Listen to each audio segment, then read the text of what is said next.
Si duket nuk e kuptuat mirë videon e mbrëmshme me policët që maltretojnë një djalosh në Çajër. Ndoshta ne nuk e kemi shpjeguar mirë, ose ndoshta motivi atyre që komentojnë është puro partijak. E keni hush rastisht ose ndoshta qëllimisht një moment shumë të rëndësishëm. Në proces verbalin zyrtar polici shkruan: personi i lartë përmendur refuzoi që të legjitimohet, respektivisht që të jap letër njoftimin. Që nuk është e vërtet, ja ku e keni, me zë dhe video. Gospodine, vozat shka i sobraćajnata mi dadete. Причина ako može... Samo причина mi treba i сега ќе ти дадам. Na što ti ličim ja? Не знам. Na pazar piper sigurno ne prodavam. A te molim zašto ova? Zašto? Taka mi je čejf.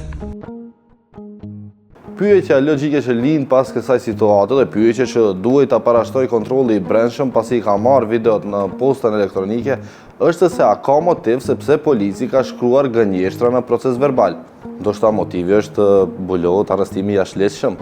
Sidoqoftë, kjo temë nuk përfundon me kaq.